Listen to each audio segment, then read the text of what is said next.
नमस्कार दोस्तों, मैं रविंद्र कुमार और मेरे YouTube चैनल पर आप सभी का हार्दिक स्वागत। दोस्तों, जो प्रतिदिन की क्लासों के हिसाब से जो अपनी नई शारीरिक शिक्षक भर्ती है ग्रेड सेकंड जो एग्ज़ाम प्रस्तावित है अप्रैल माह के, जो 30 अप्रैल तक इसकी एग्ज़ाम प्रस्तावित है, उसी को मद्देनज़र रखते हुए अपन यहाँ पे थ्योरी की क्लास भी अभी स्टार्ट करने वाले हैं। प्रतिदिन जो अपन ने क्लास हुई, जो MCQ की क्लास चला रखी है, उसी के अकॉर्डिंग अपन अब मॉर्निंग सेशन में अपन यहाँ पे थ्योरी की क्लास भी स्टार्ट करने वाले हैं। तो दोस्तों, जो शारीरिक शिक्षा ग्रेड सेकंड का जो सेकंड पेपर है फिजिकल एजुकेशन वाला, उसको अपन यहाँ पे बिल्कुल कंटेस्ट यहाँ पे डीपली पॉइंट टू दो पॉइंट के हिसाब से अपन यहाँ पे स्टडी करने वाले हैं। तो दोस्तों, आप चैनल पे बने रहे और चैनल पर पहली बार विजिट कर रहे हैं तो चैनल को सब्सक्राइब, लाइक और शेयर भी करते रहे। आपको मैं दोस्तों यहाँ पे बता दूं कि जितनी भी यहाँ पे क्लास ली जाएगी वो बिल्कुल यूनिट वाइज टॉपिक अकॉर्डिंग लेंगे और डीपली अध्ययन करते हुए, या क्योंकि शारीरिक शिक्षा ग्रेड सेकंड के अंदर यहाँ पे डीपली मैटर पूछा जाएगा। इसी के साथ में मैं आपको दोस्तों यहाँ पे बता दूं कि जो थर्ड ग्रेड शारीरिक शिक्षक भर्ती 2022 हुई थी, उसमें भी चैनल से जो क्लासें ली गई थी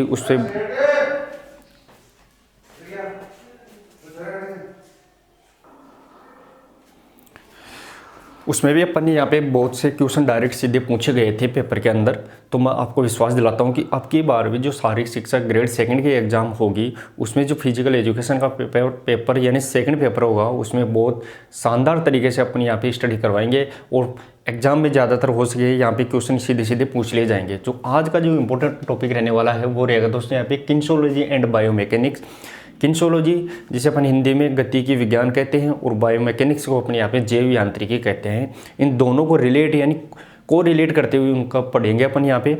और सीधी सीधी मैं आपको यहाँ पे बताऊँ दोस्तों, पॉइंट के अकॉर्डिंग यहाँ पे डीपली अध्ययन करते हुए अपन यहाँ पे पढ़ने वाले हैं। आप नोट्स बनाते रहे और यहाँ पे आपको कंप्लीट यूनिट यहाँ पे सिलेबस कंप्लीट करवा दिया जाएगा। और जो शाम को अपन यहाँ पे उसके प्रश्नोत्तरी के माध्यम से भी अपन उसको यहाँ पे एनालिसिस करेंगे। तो दोनों ही इंपॉर्टेंट रहेगा दोस्तों अपन के यहाँ पे। तो सुबह मॉर्निंग सेशन में यहाँ पे थ्योरी और इवनिंग सेशन में अपन यहाँ पे MCQ क्लास लगाने वाले हैं। तो वो आप नोट्स के माध्यम से आप बनाते रहे और लास्ट में आपको यहाँ पे PDF भी उपलब्ध करवा दी जाएगी, जिसके माध्यम से आप अच्छे से शॉर्ट नोट्स भी अपन उपलब्ध बना सकते हैं। तो दोस्तों, आज अपन यहाँ पे किन्सोलॉजी एंड बायोमैकेनिक्स के बारे में पढ़ेंगे। तो किन्सोलॉजी जिसे अपन हिंदी में गतिकी विज्ञान और बायोमैकेनिक्स को अपन यहाँ पे जैव यांत्रिकी के नाम से जानते हैं। अब दोस्तों, यहाँ पे सबसे पहले किन्सोलॉजी शब्द कहाँ से आया है ये अपन यहाँ पे देखेंगे कि किन्सोलॉजी शब्द की उत्पत्ति कहाँ से हुई है, इसका अर्थ क्या होता है, वो अपन सीधी सीधी भाषा में यानी सरल लैंग्वेज में अपन यहाँ पे पढ़ते हुए चलेंगे। तो देखिए दोस्तों, यहाँ पे किन्सोलॉजी सबसे पहले मैं आपको बता दूँ किन्सोलॉजी शब्द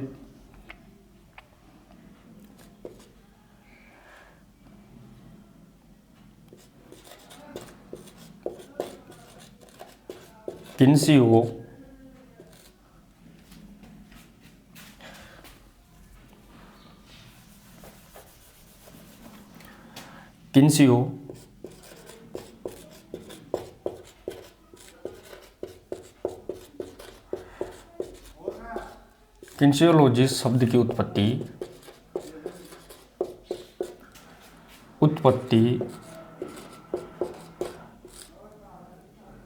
ग्रीक, ध्यान रखना है, ग्रीक भाषा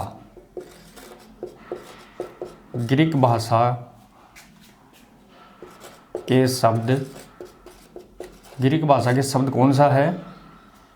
ग्रीक भाषा के दो शब्दों से मिलकर बनी हुई है। ध्यान रखना है, ग्रीक भाषा के दो शब्दों से, ध्यान रखना है, दो शब्दों से मिलकर बनी हुई है। ग्रीक भाषा के दो शब्दों से हुआ है।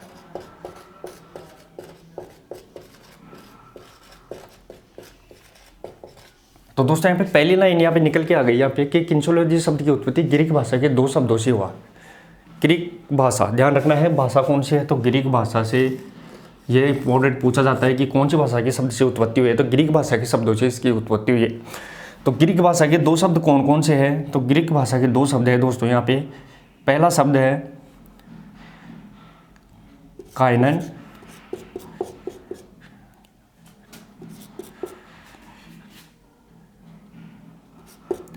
काइनन, दूसरा है लॉजी। ध्यान रखना है, पहला काइनन, दूसरा लॉजी। अब काइनन को अपन यहाँ पे दूसरे शब्दों में देखें तो इसको टू मूव, टू मूव ध्यान रखना है, इसको अपन टू मूव के नाम से जानते हैं, टू मूव इंग्लिश में। और इसको अपन यहाँ पे लॉजी को अपन यहाँ पे टू स्टडी, स्टडी के नाम से जानते हैं। ये भी अपने को यहाँ पे ध्यान रखना है, टू स्टडी इसे अपन बोलते हैं। इस प्रकार हिंदी में देखिए अपन यहाँ पे दोस्तों ध्यान रखना है, हिंदी में काइनन जैसे अपन अंग्रेजी में तो टू मूव बोला है और लॉजी को अपन इंग्लिश में यहाँ पे टू स्टडी, तो यहाँ पे सीधा सीधा इसका अर्थ निकल के आ गया कि इसको टू मूव का अर्थ होता है गति,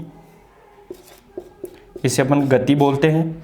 और इसको अपन यहाँ पे बोलते हैं टू स्टडी का मतलब अध्ययन,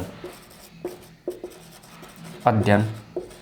ये अपने को यहाँ पे ध्यान रखना है। तो सीधा सीधा निकल के आ गया दोस्तों, दो शब्द है काइनन, जैसे अपन यहाँ पे इस प्रकार भी लिख सकते हैं काइनन, काइनेन और लॉजी, लॉजी। इस प्रकार अपने को यहाँ पे ध्यान रखना है। तो किन्शोलॉजी शब्द की उत्पत्ति ग्रीक भाषा के दो शब्दों से हुई है, जिसमें पहला शब्द कौन सा है, पहला शब्द है दोस्तों इसमें अपने को यहाँ पे ध्यान रखना है काइनन, और दूसरा शब्द है इसमें लॉजी। अब काइनन को अपन इंग्लिश में टू मूव बोलते हैं और लॉजी को टू स्टडी। अगर हिंदी में देखें तो अपन को काइनन का अर्थ निकल के आ गया गति और टू स्टडी का अर्थ निकल के आ गया अध्ययन। इस प्रकार गति का अध्ययन ध्यान रखना है, गति का अध्ययन। इस प्रकार क्या हुआ, गति का अध्ययन। हिंदी में क्या अर्थ निकल के आया, हिंदी में अपन इसे गति का अध्ययन, गति का अध्ययन करना। तो देखिए दोस्तों यहाँ पे समझ में सीधी सीधी बात निकल के आ गई कि किन्शोलॉजी शब्द की उत्पत्ति ग्रीक भाषा के दो शब्दों से काइनन प्लस लॉजी से हुआ, जिसका काइनन का अर्थ टू मूव और लॉजी का टू स्टडी। हिंदी में बोलते हैं अपन इसको गति, इसका अध्ययन। तो हिंदी में अगर इसको अगर देखें तो गति का अध्ययन करना, किन्शोलॉजी का अर्थ होता है वो गति का अध्ययन होता है। बायोमैकेनिक्स का दोस्तों अपन बाद में देखेंगे, लेकिन यहाँ पे अपन सबसे पहले किन्शोलॉजी के बारे में ही देखेंगे सबसे पहले। तो गति का अध्ययन करना क्या हुआ, गति का अध्ययन किन्शोलॉजी कहलाता है।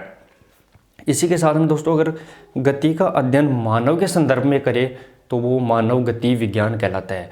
दोस्तों गति होती है, चाहे वो जानवरों में भी होती है, किसी निर्जीव वस्तु में भी अगर देख ले, जैसे गाड़ी होती है, मोटरसाइकिल होती है, उसमें भी गति होती है।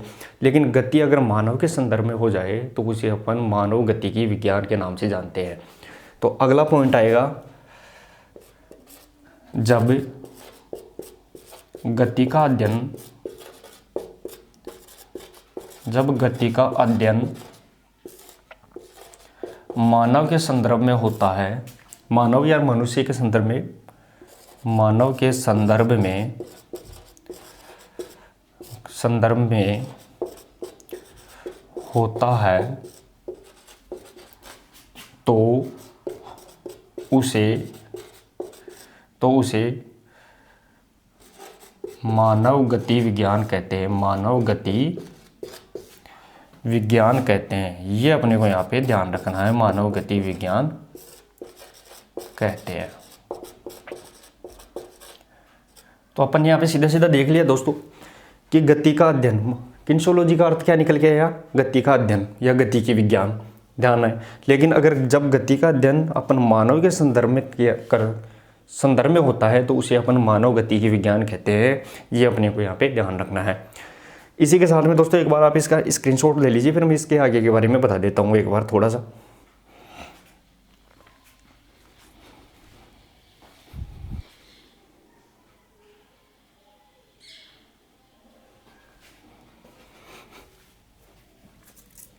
तो चलिए दोस्तों आपने स्क्रीनशॉट ले भी लिया होगा। अब मैं इसके बारे में थोड़ा सा आगे के बारे में बताता हूँ। इसके अगले इसके जो स्टेप होते हैं कि गति विज्ञान का या किन्शोलॉजी का जनक किसे कहा जाता है, वो अपने को यहाँ पे बताना है इसके बारे में। तो दोस्तों सबसे पहले मैं आपको बता दूँ, जो किन्शोलॉजी या गति विज्ञान है इसका जनक कौन है वो मैं आपको बता दे रहा हूँ। अरस्तु को किन्शोलॉजी का जनक कहा जाता है या पिता कहा जाता है, ये भी अपने को यहाँ पे ध्यान रखना है।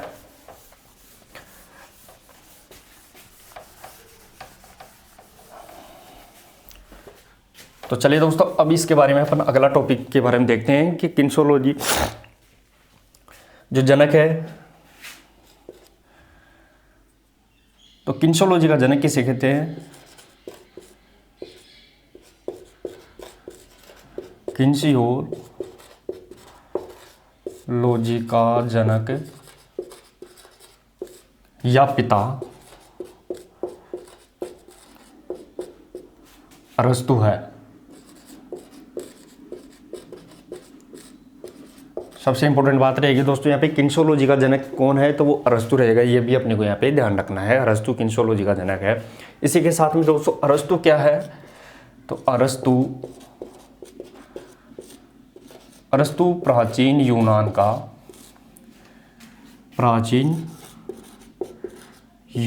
का एक सोफिस्ट को मतलब बुद्धिमान, सोफिस्ट था।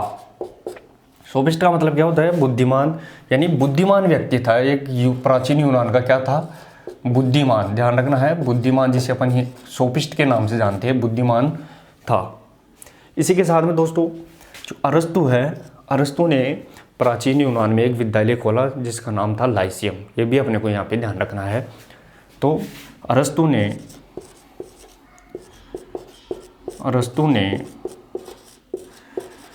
प्राचीन यूनान में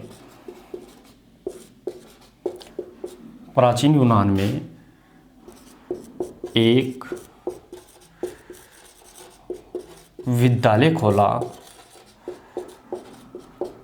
विद्यालय खोला जिसका नाम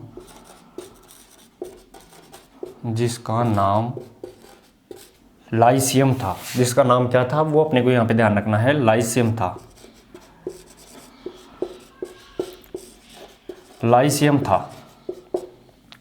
ये अपने को यहाँ पे ध्यान रखना है कि अरस्तु ने प्राचीन यूनान में एक विद्यालय खोला जिसका नाम था लाइसियम। अब सबसे पहले दोस्तों मैं आपको बता दूं, अपन पढ़ क्या रहे हैं, अपन किन्सियोलॉजी पढ़ रहे हैं, गतिकी विज्ञान पढ़ रहे हैं। अब गतिकी विज्ञान का मतलब क्या होता है कि दोस्तों अपन जीवन में चलते हैं, फिरते हैं, दौड़ते हैं, उछलते कूदते हैं, जिस भी चीज़ में गति होती है वो गतिकी विज्ञान कहलाती है। शरीर के अंदर भी गति होती है, मांसपेशियों की गति होती है, हड्डियों की गति होती है। तो गति का अध्ययन करना वो गति की विज्ञान कहलाता है। इसी के साथ साथ जैसे मान लो अपन दौड़ रहे हैं, दौड़ते टाइम में अपनी गति को कौन कौन प्रभावित कर रहा है, कौन कौन फैक्टर है जो अपनी गति को बाधक होते हैं, उसमें सहायक होते हैं, उसमें फ़ायदा पहुंचाते हैं, नुकसान पहुंचाते हैं। तो वो जैसे बल हो गया, हवा का बल हो गया, पृथ्वी घर्षण बल हो गया, जितने भी फैक्टर होते हैं वो गति की विज्ञान में शामिल किए जाते हैं, गति विज्ञान में इनका अध्ययन किया जाता है। तो गति के बारे में अपन यहाँ पे देख लें। इसी के साथ में जितनी भी चीज़ होती है शरीर के अंदर वो गति से संबंधित होती है। जैसे अपन खाना खाते हैं, खाना खाने के बाद में वो पेट के अंदर जाता है, आमाशय में जाता है, उसके बाद में वो पचता है, वहाँ पे छोटे छोटे टुकड़ों में वो टूटता है। लेकिन जैसे टूटेगा छोटे छोटे टुकड़ों में, तो वो कैसे टूटेगा, वो गति के माध्यम से टूटेगा। मांसपेशियों में संकुचन होगा, फ्लेक्शन एक्सटेंशन की जो क्रिया होगी उसी के माध्यम से वो छोटे छोटे टुकड़े में टूटेगा और आगे वो पचता जाएगा। तो वो गति सभी जगह इंपॉर्टेंट होती है। तो सबसे पहले गति के बारे में, गति का पिता अरस्तु को अपन यहाँ पे बोलते हैं। लेकिन प्राचीन यूनान का एक क्या था, ये सोफिस्ट बुद्धिमान व्यक्ति था। अरस्तु ने प्राचीन यूनान में एक विद्यालय खोला, उसका नाम क्या था, तो वो लाइसियम था। इंपॉर्टेंट रहेगा दोस्तों, यहाँ पे लाइसियम विद्यालय का नाम था। लेकिन सबसे इंपॉर्टेंट बात ये रहेगी कि लाइसियम में क्या करता था अरस्तु, तो लाइसियम में अरस्तु यहाँ पे विद्यार्थियों के गति का अध्ययन करता था, उनकी क्रियाओं पे नज़र रखता था। लेकिन लाइसियम का एक नियम था, जो लाइसियम क्या था, एक विद्यालय था। तो इस विद्यालय का क्या था, एक नियम था कि जो भी विद्यार्थी इसमें पढ़ने आएगा वो बैठकर नहीं पढ़ सकता है। इसमें गति यानी चलते फिरते ही वो अपना यहाँ पे अध्ययन करेगा। और ये क्यों था ये नियम, कि अरस्तु क्या चाहता था कि जो बच्चे होते थे वो चलते फिरते थे, उनकी क्रियाओं पे नज़र रखता था, उनकी गति के बारे में वो अध्ययन करता था। तो इसलिए लाइसियम में जितनी भी क्रियाएं होती थी वो बैठकर नहीं होती थी, चलायमान अवस्था में होती थी। तो अगला पॉइंट निकल के आएगा, लाइसियम क्या था, विद्यालय था। तो लाइसियम में विद्यार्थी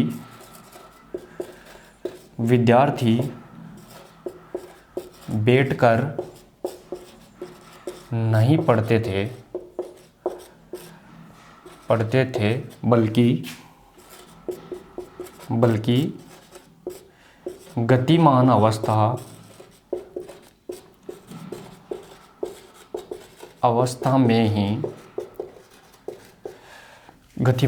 में ही अध्ययन करते थे,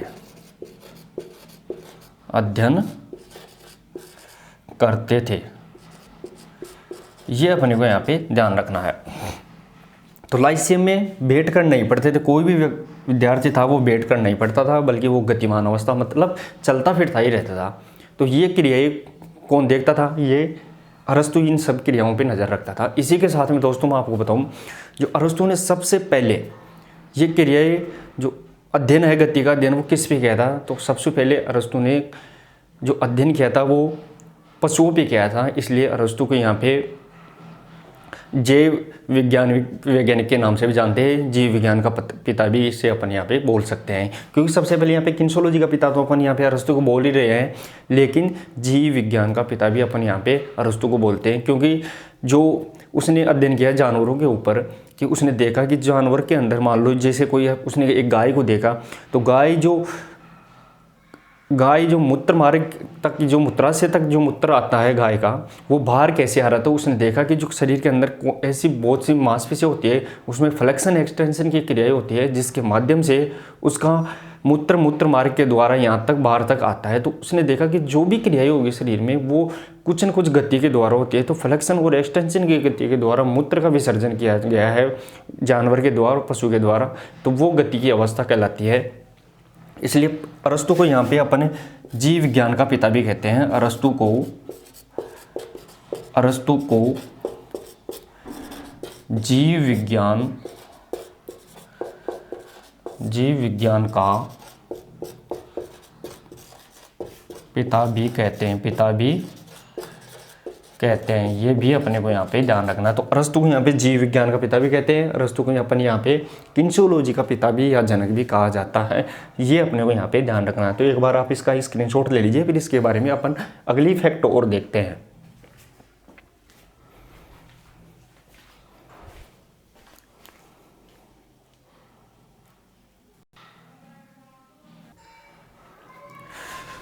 तो चलिए दोस्तों, अब मैं आपको आगे की इसकी जो स्क्रीनशॉट ले लिया होगा, अब मैं आपको बता देता हूँ यहाँ की जो इस प्रकार जो अरस्तु है, अरस्तु ने यहाँ पे जो जीव के अध्ययन, जीवों पर जो अध्ययन किया, उसके बाद में यहाँ पे अब उसने इसी प्रकार लाइसियम जो कि एक विद्यालय खोला था, उसने उस लाइसियम में मनुष्य के ऊपर भी उसने गति का अध्ययन किया। तो लाइसियम में जो गति के अध्ययन, मनुष्य के ऊपर गति का अध्ययन किया, उसमें देखा कि उसने मनुष्य के जो मांसपेशियाँ होती है, शरीर की मांसपेशियाँ रहेगी, उस मांसपेशियों में भी फ्लेक्शन नाम की एक क्रिया, फ्लेक्शन जिसे अपन हिंदी में संकुचन कहते हैं, उस संकुचन क्रिया होती है, जिसके कारण मनुष्य में गति पैदा होती है। तो अगली उसने लाइसियम में मनुष्य के ऊपर गति का अध्ययन करने के लिए क्या किया कि उसने अरस्तु ने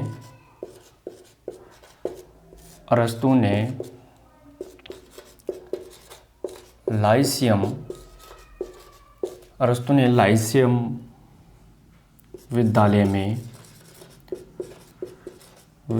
में मानव पर गति का अध्ययन किया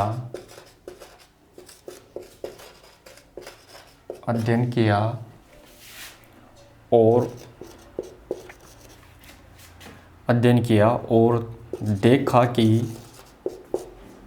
देखा कि मनुष्य की मांसपेशियों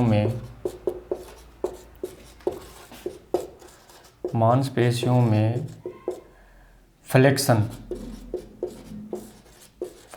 जिसे अपन हिंदी में कहते हैं संकुचन,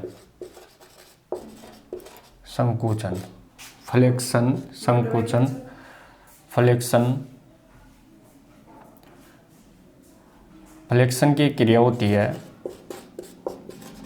फ्लेक्शन की क्रिया होती है जिसके द्वारा शरीर में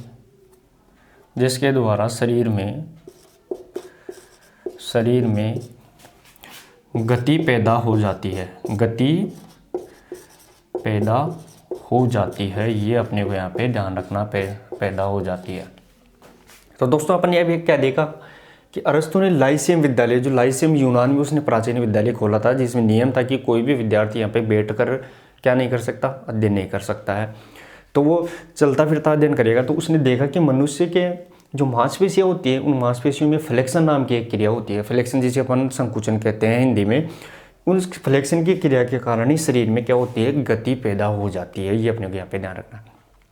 इसी के साथ में मैं बताऊं कि उसने आगे क्या बताया कि जो भी शरीर की मांसपेशी कार्य करती है, सबसे पहले वो अनिवार्यतः क्या हो जाती है, छोटी हो जाती है। और छोटी होने पर उसकी आकृति क्या हो जाती है, छोटी होने पर उसकी आकृति एक विशेष प्रकार की आकृति बन जाती है, जैसे चूहे जैसी आकृति बन जाती है। तो उसे लैटिन भाषा में उस छोटी आकृति को उसने क्या बोला, मस्कुलस बोला। तो जो चूहे जैसी आकृति बन जाती है मांसपेशी की, उसे उसने मस्कुलस बोला। तो इस प्रकार मसल शब्द की उत्पत्ति मस्कुलस शब्द के द्वारा हुई है। ये भी अपने को यहाँ पे ध्यान रखना है, जिसको अपन हिंदी में पेशी के नाम से जानते हैं। तो आगे उसने क्या पॉइंट बताया दोस्तों, आगे उसने बताया कि शरीर की कोई भी मांसपेशी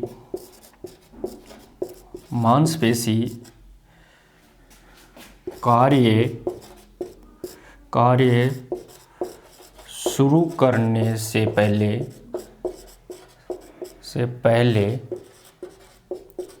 करने से पहले अनिवार्यतः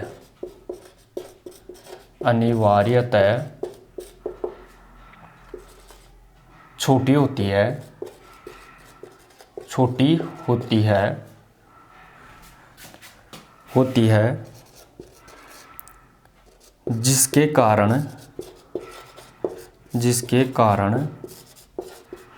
जिसके कारण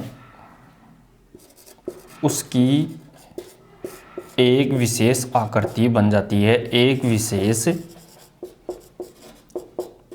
आकृति बन जाती है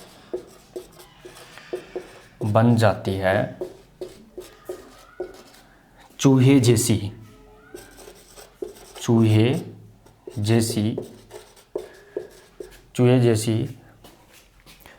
लैटिन में चूहे कैसी आकृति बन जाती है, मान लो कोई भी कार्य करती है, कोई भी मसल्स अगर कार्य करेगी तो वो अनिवार्यतः क्या होगी, छोटी होगी। और छोटी होने पर उसकी आकृति बन जाती है, जैसे चूहे जैसी आकृति बन गई। तो अब लैटिन भाषा में इसको क्या बोलेंगे, तो लैटिन भाषा में इस आकृति को अपन मस्कुलस के नाम से जानते हैं। तो आगे लैटिन भाषा में इस आकृति को क्या नाम देंगे, लैटिन भाषा में इस आकृति को मस्कुलस कहते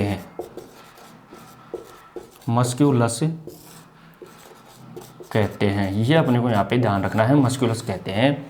तो इस प्रकार मसल शब्द की उत्पत्ति किस भाषा से हुई है, मसल शब्द की उत्पत्ति लैटिन भाषा की मस्कुलस शब्द से हुई है। ये अपने को यहाँ पे निकल के आ गया। तो आगे इंपॉर्टेंट रहेगा दोस्तों यहाँ पे मसल शब्द की उत्पत्ति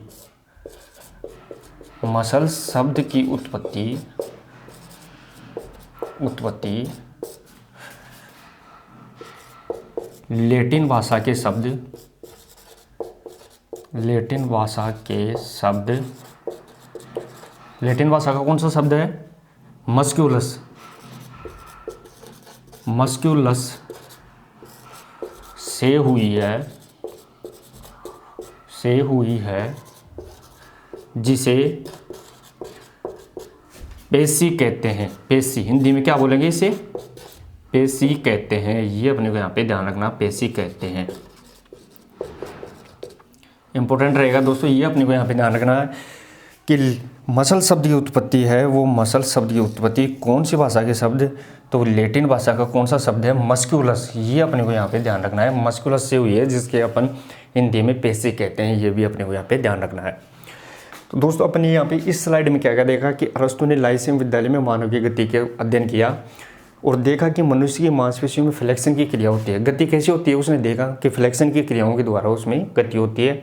शरीर की कोई भी मांसपेशी कार्य शुरू करने पर पहले अनिवार्य छोटी होती है और छोटी होती है तो उसने बताया कि अनिवार्य जो छोटी होगी उसकी एक आकृति बन जाती है, जैसे चूहे जैसी आकृति बन गई। तो लैटिन भाषा में छोटी आकृति को अपन मस्कुलस के नाम से जानते हैं, और मसल शब्द की उत्पत्ति है वो लैटिन भाषा के मस्कुलस शब्द से हुई है, जिसे अपन यहाँ पे हिंदी में पेशी के नाम से जानते हैं। तो दोस्तों एक बार आप इसका स्क्रीनशॉट ले लीजिए, फिर अपन आगे के इसके स्लाइड के बारे में देखते हैं।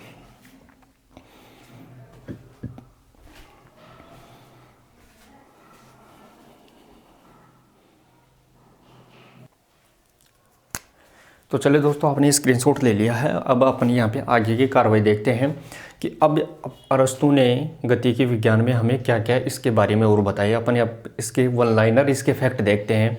दोस्तों इससे पहले मैं आपको बता दूं, जो आज की जो क्लास है ये वाली, ये थ्योरेटिकल क्लास रहने वाली है। इसमें जब अपन को कंसेप्ट वैसे याद करना है, इसमें ज़्यादा समझने की ज़रूरत नहीं है, क्योंकि ये एक थ्योरी की क्लास है कि गति की विज्ञान किस प्रकार कार्य करती है, गति के विज्ञान में क्या क्या होता है, अरस्तु ने क्या क्या इसके बारे में बताया, वो अपन यहाँ पे देख रहे हैं। तो थोड़ी डिफिकल्ट जरूर रहेगी, समझने में थोड़ी दिक्कत आएगी, लेकिन फिर भी अपन यहाँ पे आसान भाषा में इसको समझते हुए चल रहे हैं।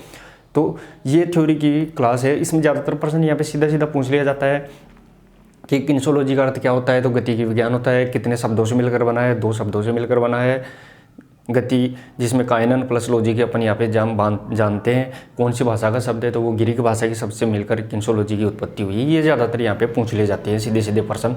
इसी के साथ में अब इसके वन लाइनर और फैक्ट अपन यहाँ पे देखते हैं कि अरस्तु ने किन्सोलॉजी के बारे में, शरीर के बारे में और क्या क्या बताया।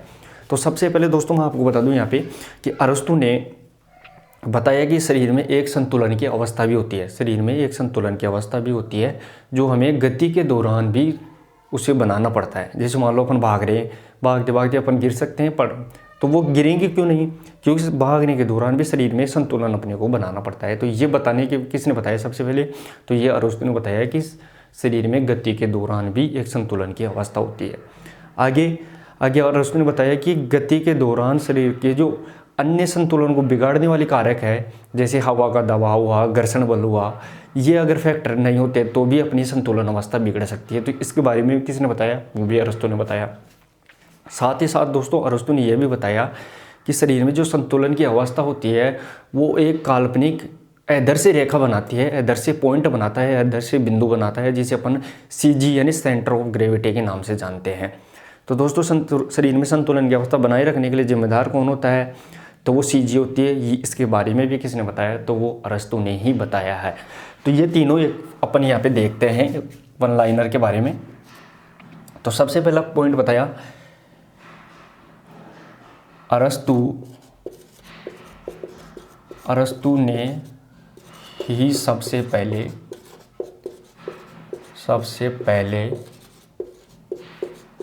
संतुलन के बारे में बताया,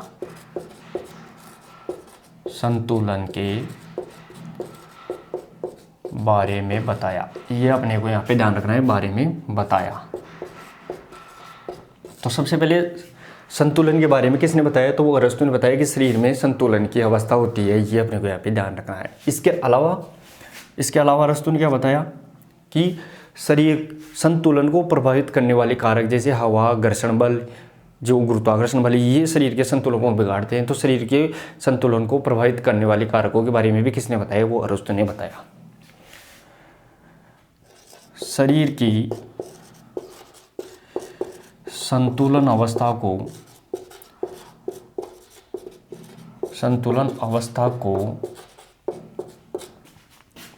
प्रभावित करने वाले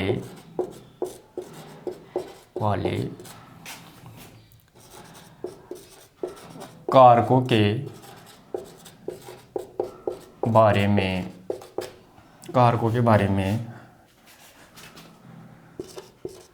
सबसे पहले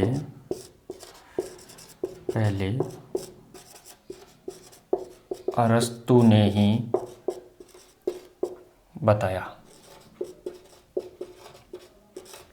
ये अपने को यहाँ पे ध्यान रखना। अब प्रभावित करने वाले कारक कौन कौन से होते हैं, तो प्रभावित करने वाले कारक जैसे मान लो यहाँ पे घर्षण बल हो गया। अगर घर्षण बल सही नहीं रहेगा तो संतुलन बिगड़ेगा, गिर जाएंगे अपन, तो घर्षण बल हो गया। इसी के साथ में हवा का दबाव हो गया, हवा का दबाव, इसी के साथ में गुरुत्वाकर्षण बल हो गया। तो ये इनके बारे में किसने बताया? तो सबसे पहले इनके बारे में अपने को अरस्तु ने ही बताया, ये भी अपने को यहाँ पे ध्यान रखना है। इसी के साथ साथ अरस्तु ने बताया कि शरीर में संतुलन को बरकरार रखने के लिए एक बिंदु होता है जिसे अपन CG यानी सेंटर ऑफ ग्रेविटी, गुरुत्व केंद्र के नाम से जानते हैं। अगला पॉइंट क्या बताया उसने गतिकी विज्ञान में कि शरीर में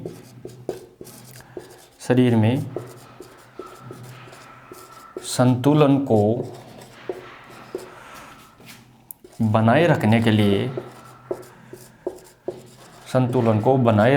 के लिए अनिवार्यतः शरीर के संतुलन को बनाए रखने के लिए एक एदर्श, जो दिखाई नहीं देता है, एदर्श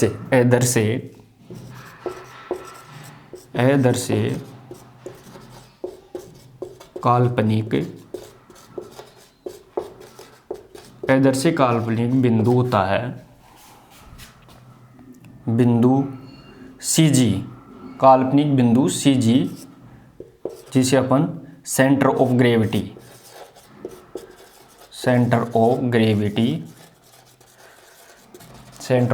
जिसे अपन हिंदी में बोलते हैं गुरुत्व केंद्र होता है। ये अपने को यहाँ पे ध्यान रखना है।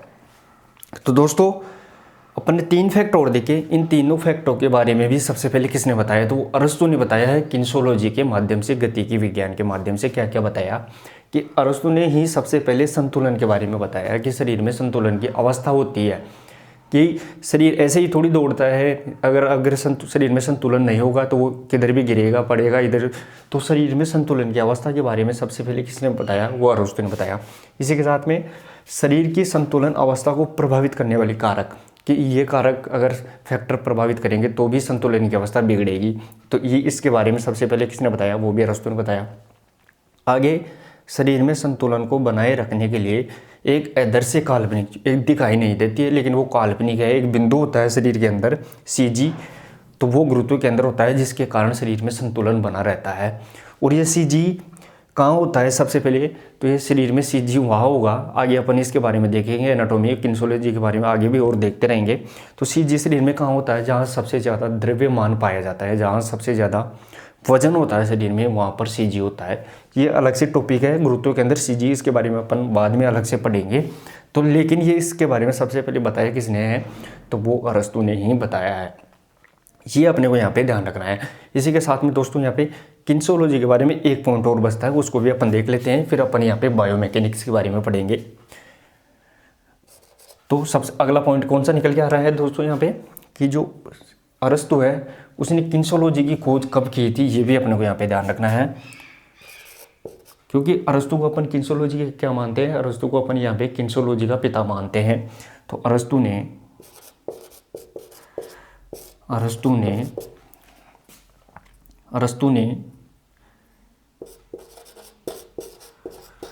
किन्सियोलॉजी की खोज लगभग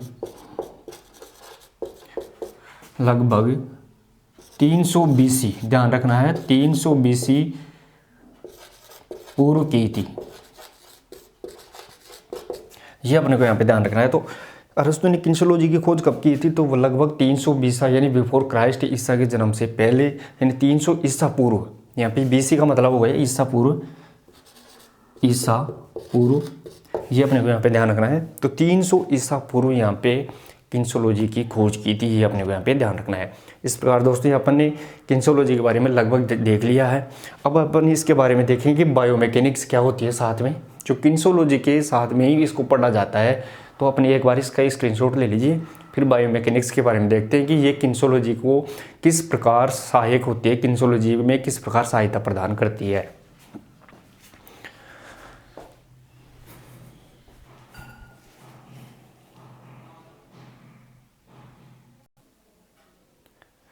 तो चलिए दोस्तों, अब अपन यहाँ पे गतिकी विज्ञान यानी किन्सोलॉजी के बारे में देख लिया। अब अपन इसके दूसरा विज्ञान यानी जैव यांत्रिकी के बारे में देखते हैं। तो जैव यांत्रिकी क्या है?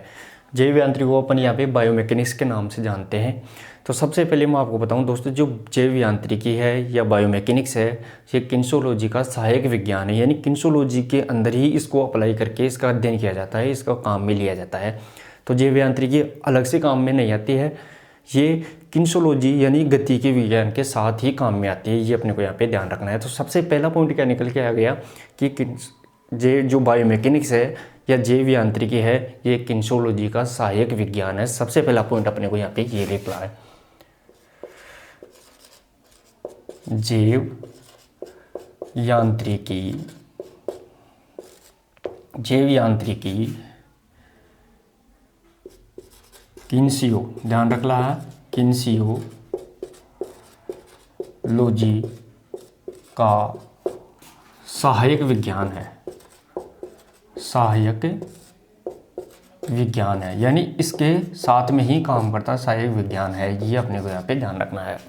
अब दोस्तों, जो किन्सोलॉजी है, किन्सोलॉजी कई प्रकार के विज्ञान या कई साइंस से मिलकर बना है, जैसे एनाटॉमी, फिजियोलॉजी, फिजिक्स, गणित या फिर बायोमैकेनिक्स। इन सब का अगर मिक्सअप में कर दिया अपने अध्ययन तो वो किन्सोलॉजी में काम आता है, गतिकी विज्ञान में काम आता है।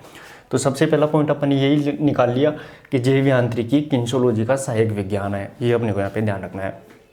इसी के साथ साथ में जैव यांत्रिकी क्या करती है, तो ये गति का अध्ययन करती है। गति का अध्ययन बल के प्रभाव पर करती है। ध्यान रखना है कि जो जैव यांत्रिकी है ये गति में बल के प्रभाव का अध्ययन करती है।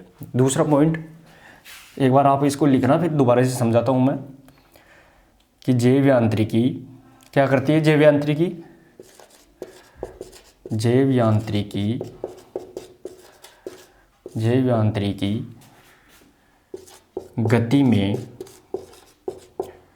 गति में बल के प्रभाव, ध्यान रखना है, गति में बल के प्रभाव का अध्ययन करती है। ये अपने को यहाँ पे ध्यान रखना है, अध्ययन करती है। इम्पोर्टेंट रहेगा दोस्तों कि अगर अपन गति कर रहे हैं और गति पर अगर बल का प्रयोग करेंगे तो गति में क्या प्रभाव पड़ेगा। मान लो अपन दौड़ रहे हैं थोड़ी गति से, दौड़ते दौड़ते अगर उसके थोड़ा धक्का और लगा दिया तो उसकी गति में क्या प्रभाव पड़ेगा, और तेज़ हो जाएगी।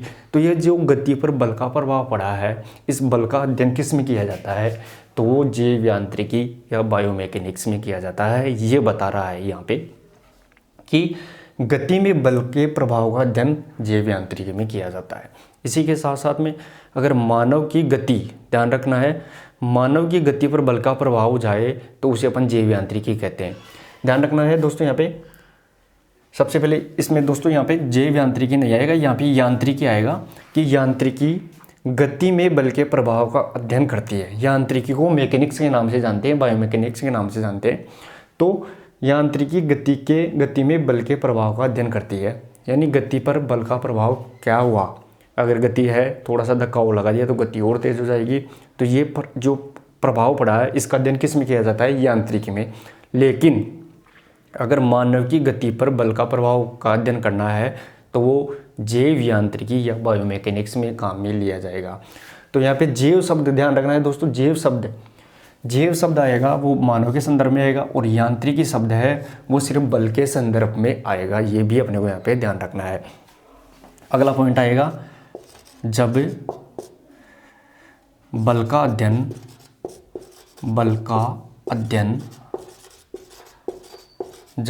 अध्ययन मानव गति के संदर्भ में होता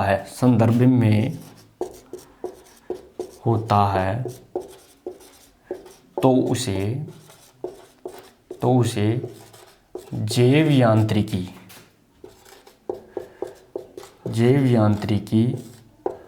कहते हैं। ये अपने को यहाँ पे ध्यान रखना है, कहते हैं। अब देखिए दोस्तों, दो शब्द निकल के आ गए। एक तो आ गए यांत्रिकी, एक तो शब्द निकल के आ गया यांत्रिकी, और दूसरा शब्द निकल के आ गया जैव यांत्रिकी। ये अपने को यहाँ पे ध्यान रखना है। तो अगर सिर्फ गति पर बल का अध्ययन करते हैं, गति कौन सी, अगर कोई गाड़ी चल रही है, गाड़ी में अगर और अपन यहाँ पे रेस देंगे तो और तेज जाएगी। तो वो सिर्फ गति पर अध्ययन करते हैं बल का, तो यांत्रिकी, लेकिन मानव की गति पर अध्ययन करेंगे। मानव मान लो दौड़ रहा है, कोई खिलाड़ी दौड़ रहा है, उसके थोड़ा सा धक्का और लगा दिया तो उसकी गति में क्या हुआ, चेंजिंग आ गई और तेज हो गई। तो जो मानव की गति पर अध्ययन करते हैं वो जैव यांत्रिकी कहलाता है। ये अपने को यहाँ पे ध्यान रखना है। मानव की गति के संदर्भ में करते हैं तो जैव यांत्रिकी, और सिर्फ गति में बल का अध्ययन करते हैं तो वो सिर्फ यांत्रिकी कहलाता है। दोनों शब्द अलग अलग है दोस्तों, ध्यान रख लेना है, ये अपने को यहाँ पे ध्यान रखना है। इसी के साथ में दोस्तों यहाँ पे यांत्रिकी है। इस यांत्रिकी जिसे अपन मैकेनिक्स के नाम से जानते हैं, बायोमैकेनिक्स तो जैव यांत्रिकी होता है, लेकिन मैकेनिक्स शब्द है वो यांत्रिकी के संदर्भ में आता है। तो यांत्रिकी का जनक, यानी मैकेनिक्स विज्ञान का, मैकेनिक्स साइंस का, यांत्रिकी विज्ञान का जनक। यहाँ पे यांत्रिकी विज्ञान लिख सकते हैं अपन, यांत्रिकी विज्ञान का जनक, यांत्रिकी विज्ञान का जनक।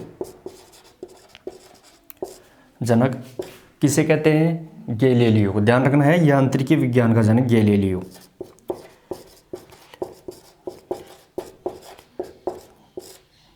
ध्यान रखना है दोस्तों, यहाँ पे यांत्रिकी विज्ञान का जनक तो अपन यहाँ पे गैलीलियो को बोलते हैं, लेकिन जैव यांत्रिकी, दोनों शब्दों में फर्क है।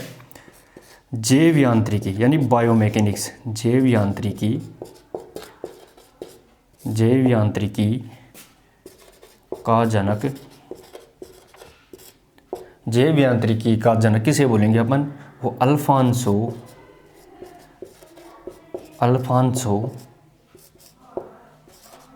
बोरली को कहते हैं। दोनों शब्दों में फर्क है, ये अपने को यहाँ पे ध्यान रखना है दोस्तों। तो जैव यांत्रिक का जनक तो अपन यहाँ पे अल्फांसो बोरली को कहते हैं, और यांत्रिकी विज्ञान का जनक अपन यहाँ पे गैलीलियो को कहते हैं। दोनों शब्दों में फर्क है। इसी के साथ में दोस्तों अगला फैक्ट क्या निकल के आया कि गैलीलियो ने ही सबसे पहले अपने को क्या बताया कि गैलीलियो ने त्वरण, बल, उत्तोलक, इनके बारे में अपने को यहाँ पे बताया है। इसी के साथ साथ में गैलीलियो ने जैव यांत्रिकी का सपोर्ट लेते हुए, ध्यान रखना है जनक तो कौन होगा, अल्फांसो बोरली, लेकिन गैलीलियो ने जैव यांत्रिकी के माध्यम से एक अलग ही साइंस या अलग ही विज्ञान की खोज की जिसे अपन खेल जैव यांत्रिकी के नाम से जानते हैं। तो अगला पॉइंट क्या निकल के आ गया, गैलीलियो ने जैव यांत्रिकी के द्वारा खेल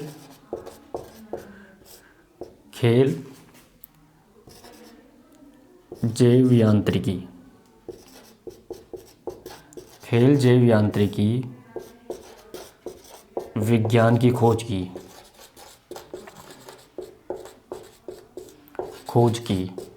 दोस्तों यहाँ पे अपने को यहाँ पे ध्यान रखना है कि गैलीलियो ने यांत्रिकी विज्ञान के द्वारा यानी जैव यांत्रिकी यानी बायोमैकेनिक्स के द्वारा एक नई साइंस की खोज की जिसे अपन खेल जैव यांत्रिकी विज्ञान, स्पोर्ट्स बायोमैकेनिक्स साइंस के नाम से जानते हैं, उसकी खोज की है। ये किसने की है, ये गैलीलियो ने की है। ये अपने को यहाँ पे ध्यान रखना है। अब दोस्तों खेल जैव यांत्रिकी जिसे अपन स्पोर्ट्स बायोमैकेनिक्स के नाम से जानते हैं, इसमें क्या किया जाता है, तो इसमें खिलाड़ी की प्रदर्शन का मात्रात्मक अध्ययन किया जाता है कि खिलाड़ी कितना आगे परफॉर्मेंस करेगा, उसके परफॉर्मेंस में कितनी सुधार आ सकती है या नहीं आएगी। ये सब करने का कार्य किसमें किया जाता है, खिलाड़ी का, तो वो खेल जैव यांत्रिकी यानी स्पोर्ट्स बायोमैकेनिक्स में किया जाता है, जिसकी खोज किसने की थी, इसकी खोज गैलीलियो ने की थी। ये अपने को यहाँ पे ध्यान रखना है। तो दोस्तों कोई भी नई खोज की जाती है किसी भी विज्ञान की तो वो शुद्ध विज्ञान कहलाती है, लेकिन अगर उस विज्ञान को अपन किसी पर अप्लाई करते हैं, किसी पर लागू करते हैं तो वो अप्लाइड साइंस कहलाती है, ये अनुप्रयुक्त विज्ञान कहलाती है। ये भी अपने को यहाँ पे ध्यान रखना है। तो दोस्तों यहाँ पे मैं आपको बता दूँ, एक बार आप इसका स्क्रीनशॉट ले लीजिए, फिर मैं इसके बारे में थोड़ा सा और आगे आपको बता देता हूँ। तो आपने ऊपर के लाइनों के बारे में लिख लिया होगा दोस्तों। अब मैं इसके बारे में बताता हूँ आपको कि जो पहली बार खोज की जाती है किसी विज्ञान की तो वो शुद्ध विज्ञान कहलाती है, लेकिन उसी को अगर अपन यहाँ पे किसी के ऊपर अप्लाई करते हैं तो वो अनुप्रयुक्त विज्ञान के नाम से जानी जाती है। ये भी अपने को यहाँ पे ध्यान रखना है।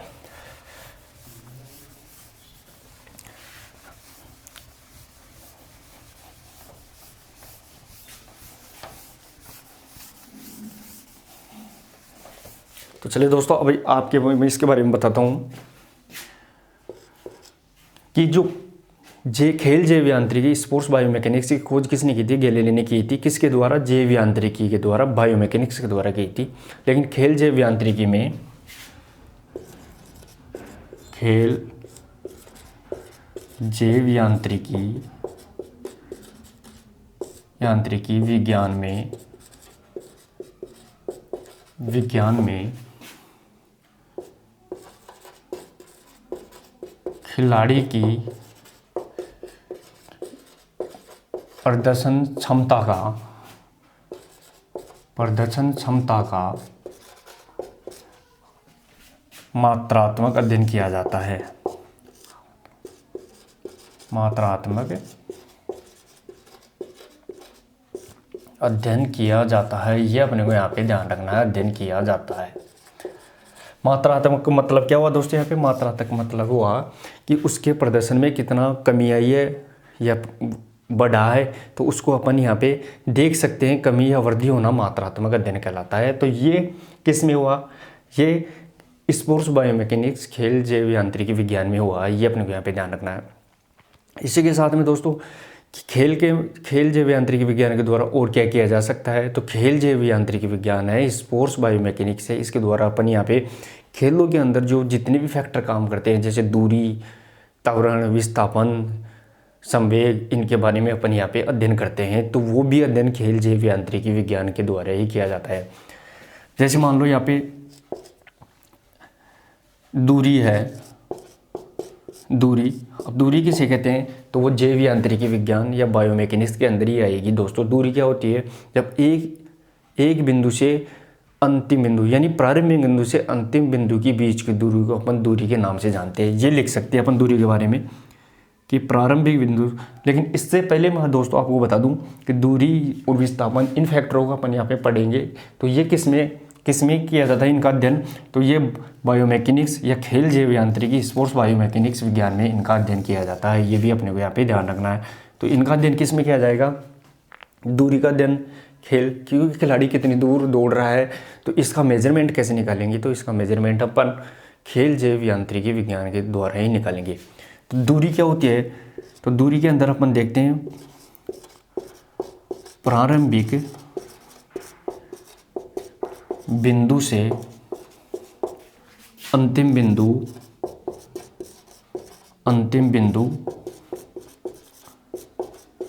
तक की दूरी कहलाती है। अंतिम बिंदु तक की दूरी होती है। जैसे मान लो कोई खिलाड़ी है, कोई खिलाड़ी यहाँ पे मान लो ए बिंदु है, ये इस बिंदु से वो जाएगा और आगे तक वहाँ तक जाएगा, बी बिंदु तक जा रहा है वो, मान लो ये बी बिंदु आ गया। तो इसकी जो बीच की ये दूरी निकल के आ गई, मान लो 25 किलोमीटर निकल के आ गई, तो ये क्या हुआ? दूरी कहलाती है। तो प्रारंभिक बिंदु से अंतिम बिंदु की दूरी कहलाती है। ये अपने को यहाँ पे ध्यान रखना है। इसी के साथ में दूसरा फैक्टर अपन यहाँ पे खेल जैव यांत्रिकी विज्ञान में कौन सा करेंगे? तो वो विस्थापन करेंगे। विस्थापन डिस्प्लेसमेंट के नाम से जानते हैं। तो जो विस्थापन होगा दोस्तों, वो विस्थापन क्या होता है? तो विस्थापन में भी अपने को यहाँ पे ऐसी ही परिभाषा समझने को मिलेगी कि जैसे मान लो प्रारंभिक बिंदु से अंतिम बिंदु के बीच की दूरी, यहाँ पे ध्यान रखना, प्रारंभिक बिंदु से अंतिम बिंदु तक की बीच की दूरी तो क्या कहलाती है? दूरी। लेकिन प्रारंभिक बिंदु और अंतिम बिंदु के बीच की जो दूरी बचती है वो विस्थापन कहलाती है। मान लो वापस परिभाषा विस्थापन में, प्रारंभिक और अंतिम बिंदु के मध्य शेष दूरी विस्थापन है। देखिए दोस्तों, अब इन दोनों परिभाषाओं में सेम सी लग रही है, एक ही समान आपको परिभाषा लग रही होगी, लेकिन दोनों में फर्क है। तो दूरी तो प्रारंभिक बिंदु से अंतिम बिंदु तक की दूरी होती है, लेकिन प्रारंभिक और अंतिम बिंदु के मध्य शेष दूरी जो बचती है वो कहलाती है विस्थापन। जैसे मान लो ये अपना ए बिंदु है, अब यहाँ से अपने को यहाँ पे जाना है। अब यहाँ से जाते जाते अपन यहाँ पे जाके आ गए और यहाँ तक आ गई, ये बी बिंदु हो गया। अब अपन ने स्टार्ट कहाँ से किया था, यहाँ से ए बिंदु से चले गए बी बिंदु तक। अब ये तो क्या हो गई, टोटल ए से बी के बीच की दूरी, ये मान लो अपन ने 40 किलोमीटर यहाँ से स्टार्ट करके यहाँ तक आ गए, तो ये तो क्या हो गई 40 किलोमीटर अपनी दूरी हो गई। लेकिन पहला बिंदु अपना ये था और दूसरा बिंदु ये बी। अब इस बी ए तक वापस आने में अपने को यहाँ पे कितनी दूरी बाकी थी, तो मान लो यहाँ पे 3 किलोमीटर बाकी थी, तो ये 3 किलोमीटर क्या निकल के आ गया, विस्थापन। यानी वापस उसी बिंदु तक आने में जितना दूरी बाकी थी शेष रही, वो अपने को क्या निकल के आ गई, शेष दूरी, वो विस्थापन निकल के आ गई। तो ए से बी तक जाने में तो दूरी 40 किलोमीटर, लेकिन बी से ए तक वापस आने में जो बची हुई दूरी है 3 किलोमीटर की, वो विस्थापन कहलाएगा। ये अपने को यहाँ पे ध्यान रखना है। आगे इसमें अपन मेजरमेंट क्या करते हैं, खेल जैव यांत्रिकी में दूरी देखते हैं, विस्थापन देखेंगे, संवेग देखेंगे। अब संवेग क्या होता है दोस्तों, आगे तो वस्तु के वेग में परिवर्तन की जो दर होती है वो संवेग कहलाती है। संवेग का मतलब द्रव्यमान मल्टीप्लाई वेग के नाम से अपन इसे जानेंगे। तो वस्तु के वेग में परिवर्तन, वस्तु के वेग में परिवर्तन क्या कहलाता है, वो संवेग होता है। अब संवेग का अपन इसमें सूत्र के द्वारा अगर देखें संवेग में, तो संवेग का मतलब क्या निकल के आएगा,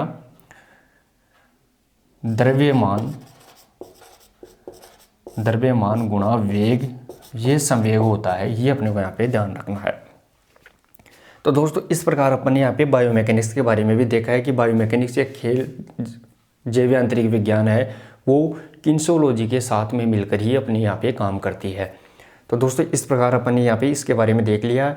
अब एक बार अपन इसके थोड़े से फैक्टर और है कि ये किस प्रकार अपने को फ़ायदा देती है या इसके लाभ क्या है किन्सोलॉजी और बायोमैकेनिक्स के, वो भी अपन यहाँ पे देखते हैं अगली स्लाइड में। तो इसका स्क्रीनशॉट ले लीजिए एक बार।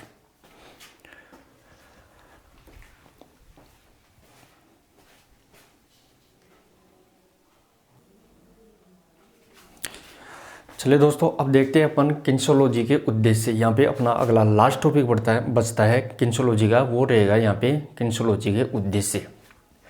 तो दोस्तों यहाँ पे सबसे अगला पॉइंट है उद्देश्य। अब देखिए दोस्तों यहाँ पे किन्सोलॉजी का उद्देश्य क्या होता है कि क्यों पढ़ते हैं अपन गतिकी विज्ञान को, क्यों पढ़ते हैं जैव यांत्रिकी यानी बायोमैकेनिक्स को क्यों पढ़ते हैं। तो इसका उद्देश्य ये रहेगा दोस्तों यहाँ पे कि ये अपने को फंडामेंटल पोजीशन के बारे में बताती है। सबसे पहले तो ये अपने को यहाँ पे फंडामेंटल यानी मूलभूत स्थिति के बारे में बताती है किन्सोलॉजी। तो पहला पॉइंट निकल के आएगा, ये शरीर की फंडामेंटल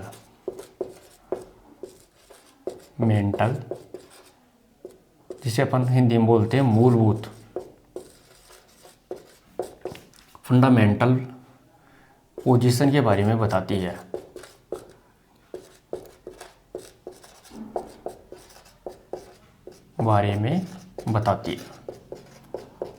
यह अपने को यहाँ पे ध्यान रखना है दोस्तों। यहाँ पे फंडामेंटल पोजीशन के बारे में बताती है यानी मूलभूत स्थिति बताती है शरीर की कि कैसी स्थिति रहनी चाहिए, तब जाके वो खेल क्रियाओं में या विभिन्न प्रकार की शारीरिक गतिविधियों में वो सही रहती है। तो ये शरीर की मूलभूत या फंडामेंटल स्थिति के बारे में कौन बताती है, किन्सोलॉजी बायोमैकेनिक्स दोनों मिलकर बताती है। फंडामेंटल पोजीशन में पहली पोजीशन कौन सी आती है शरीर की, इंपॉर्टेंट रहेगी दोस्तों ये सारी पोजीशन। तो ये अपने को यहाँ पे ध्यान रखना है। पहली पोजीशन आती है स्टैंडर्ड स्टैंडिंग पोजीशन। पहली पोजीशन आती है स्टैंडर्ड स्टैंडिंग पोजीशन। पहली पोजीशन शरीर की कौन सी आती है दोस्तों, वो आती है, ये अपने को ध्यान रखना है, वो आएगी स्टैंडर्ड स्टैंडिंग पोजीशन। इसमें क्या होता है, इसमें शरीर बिल्कुल सीधा होता है, जो हाथ की हथेलियाँ होती है वो बिल्कुल शरीर की तरफ होती है, पैर की जो दोनों एड़ियाँ होती है वो मिली हुई होती है, और अपन जैसे ही स्टार्ट करते हैं चलने के लिए तो पैर ज़मीन से उठता है तो उसे अपन टेक ऑफ की पोजीशन कहते हैं। तो ये स्टैंडर्ड स्टैंडिंग पोजीशन होती है दोस्तों। मान लो ये क्या है, ये मान लो ये कोई खिलाड़ी है, मान लो ये कोई खिलाड़ी है। अब ये खिलाड़ी है, ये इसके हाथ है मान लो दोनों तरफ, और ये इसका शरीर है। लेकिन शरीर में जैसे ही ये अपने को यहाँ पे ध्यान रखना है। ये इसका पैर हो गया, मान लो दोनों तरफ के पैर की पोजीशन है, ये दोनों की पैर की पोजीशन। लेकिन जो हाथ है, इन हाथों की जो पोजीशन रहने वाली है वो यहाँ नहीं रहेगी दोस्तों, अपने को यहाँ पे ध्यान रखना है। जो हाथ की पोजीशन, इसमें स्टैंडर्ड पोजीशन होती है, उसमें हाथ की पोजीशन कैसी होती है, तो इसमें हाथ की, दोनों हाथ की हथेलियाँ होती है वो शरीर के इस प्रकार रहेगी दोस्तों, इस प्रकार रहेगी, दोनों नीचे की तरफ रहेगी। ये अपने को यहाँ पे ध्यान रखना है। ये हाथ की पोजीशन होती है वो नीचे की तरफ होती है, बिल्कुल छिपी हुई सटी हुई रहती है बिल्कुल दोनों साइडों में ऐसे। तो ये पोजीशन कौन सी होती है, तो ये स्टैंडर्ड स्टैंडिंग पोजीशन होती है। ये अपने को यहाँ पे ध्यान रखना है। इसी के साथ में दूसरी पोजीशन कौन सी होगी दोस्तों, तो वो एनाटॉमिकल पोजीशन होगी। एनाटॉमिकल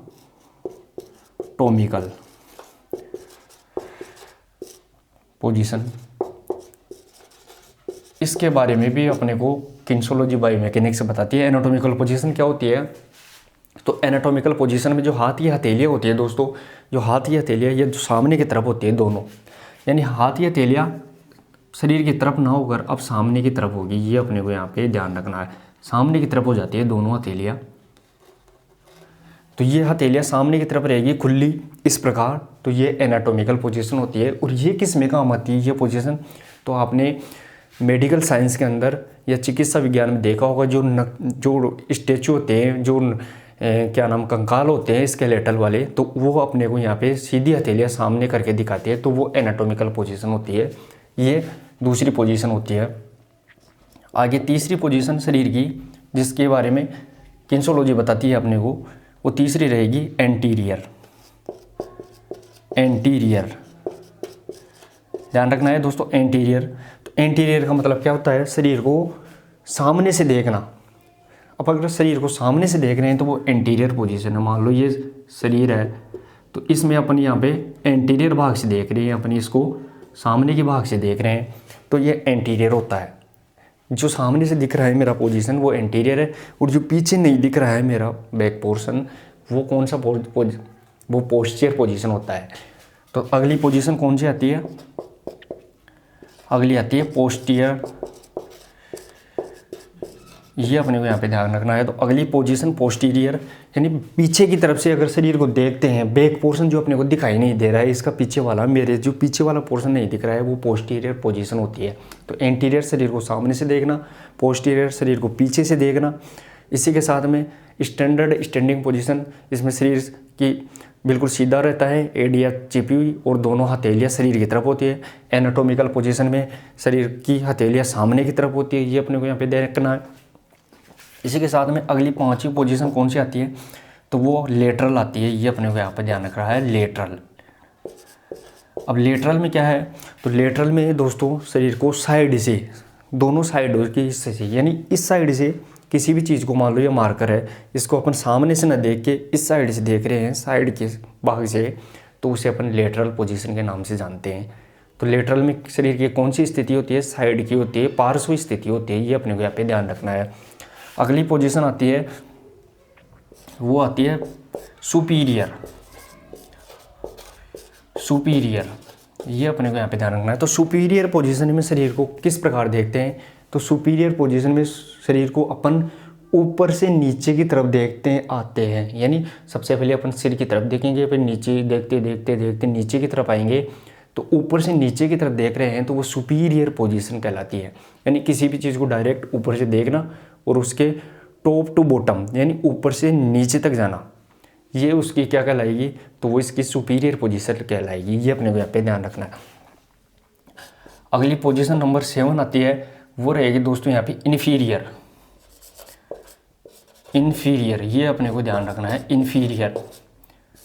तो अगली पोजीशन इन्फीरियर में क्या होता है दोस्तों, तो इन्फीरियर में नीचे से, यानी बॉटम टू टॉप, नीचे से ऊपर की तरफ। सुपीरियर में तो अपन ऊपर से नीचे की तरफ देख रहे थे, नीचे की तरफ जाते ऐसे जा रहे थे, यानी ऊपर से नीचे तक जाना सुपीरियर, और नीचे से ऊपर तक वापस नीचे से ऊपर देखना, वो क्या कहलाएगा, वो इन्फीरियर कहलाएगा। ये अपने को यहाँ पे ध्यान रखना है। तो ऊपर से नीचे की तरफ सुपीरियर और नीचे से ऊपर की तरफ इन्फीरियर, यानी शरीर को नीचे से पैरों से देखते ऊपर तक देखना, वो क्या कहलाएगा, वो कहलाएगा अपने को इन्फीरियर। अगली पोजीशन कौन सी आती है, अगली पोजीशन नंबर 8 रहेगी दोस्तों। पोजीशन नंबर 8 देखिए, वो रहने वाली है सुपरफिशियल। सुपरफिशियल,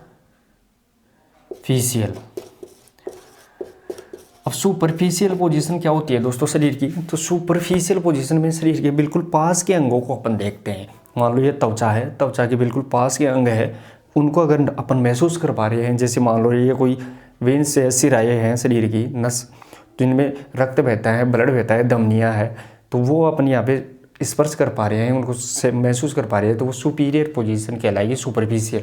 ध्यान रखना, सुपरफिशियल, त्वचा के पास के अंग सुपरफिशियल कहलाते हैं। इसी के आगे अगली पोजीशन होगी दोस्तों, वो रहती है डीप। डीप, डीप का मतलब होता है दोस्तों त्वचा की गहराई में, यानी बहुत अंदर तक के अंग होते हैं जो हड्डी के बिल्कुल पास में छिपे हुए होते हैं, जिनको अपन महसूस नहीं कर पाते हैं, तो वो डीप पोजीशन होती है। तो डीप पोजीशन कौन सी रहेगी, तो त्वचा के बहुत गहराई वाली पोजीशन वो डीप पोजीशन होती है, ये अपने को यहाँ पे ध्यान रखना है। अगली पोजीशन कौन सी रहेगी दोस्तों, पोजीशन नंबर 10 देखिए दोस्तों, वो रहने वाली है प्रोक्सिमल।